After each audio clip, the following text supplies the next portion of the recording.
Jake with Bond Performance. Just did the first service on our 2021 GLI Autobahn.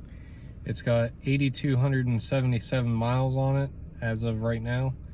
So I figured I'd just run through a couple things, what we like, what we dislike about the car, and give a little sort of a long-term review. I know 8,200 miles isn't a real long time, but we've been driving the car since March and it's the beginning of September now.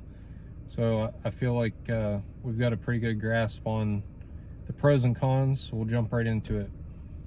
First off, economy.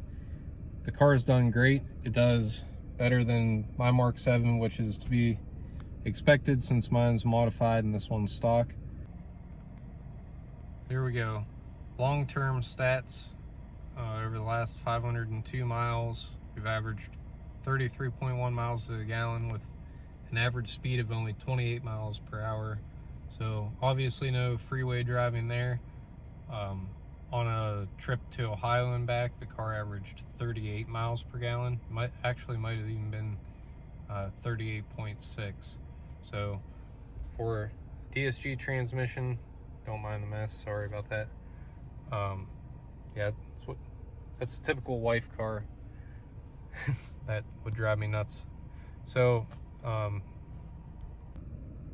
the car does great on fuel and it's super comfortable. The dynamic chassis control is definitely an option worth seeking out. Again, my poverty spec Mark 7 doesn't have dynamic chassis control, and between this having a longer wheelbase and the more comfortable suspension, I find myself kind of clenching, waiting for a big bump to be a little rough on the old back, and this thing has never once made me wince. It's definitely a big advantage over the GTI, at least in the spec that I own. So now for things that I don't like about the car. First off, the MIB3 informant system, which is the digital dash, is pretty glitchy. I would say we've had to do resets on it at least a dozen times. It's fairly easy to do. To reset the informant, you just press and hold the power button.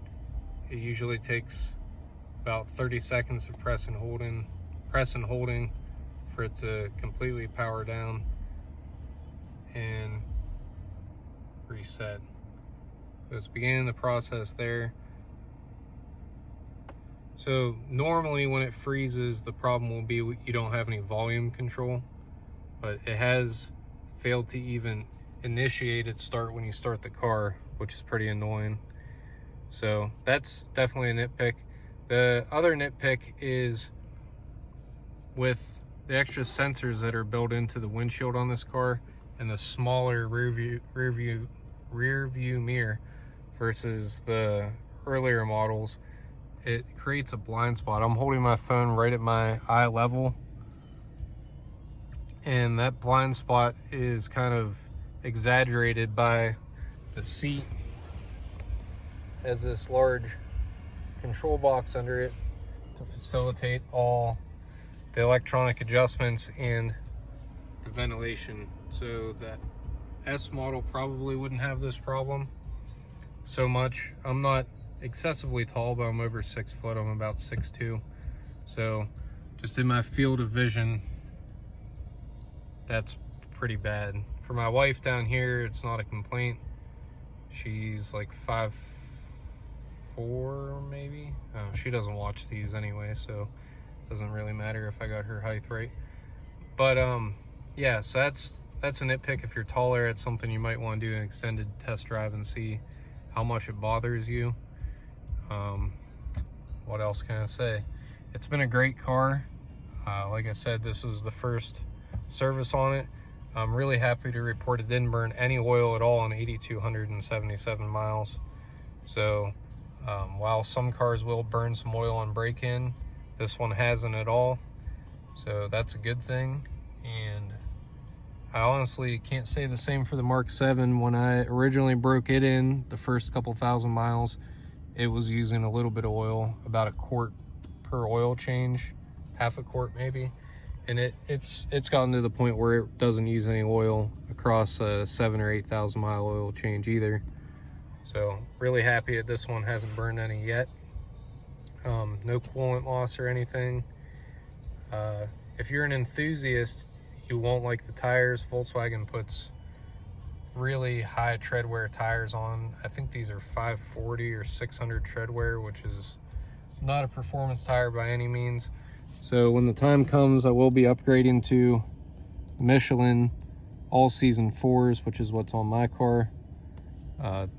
Just a huge difference in all aspects of performance: braking, acceleration, cornering, and road noise. Even though those tires have 3 times as many miles on them as what came on the GLI tires are far more noisy and far less hydroplaning resistance. So money well spent with Michelin. If you really drive the car hard, I would just go ahead and remove the factory tires right off the bat and go straight to Michelin or something comparable. So I think that about covers it. The informant and the seat position in relation to this rear view mirror are really about the only things. If you guys want a more in-depth review, just go ahead and comment below. Subscribe to the channel if you haven't. And if you're interested in a front mount intercooler for these cars, I did a little peeking around in there to see about doing that. I'll show you what's on my car.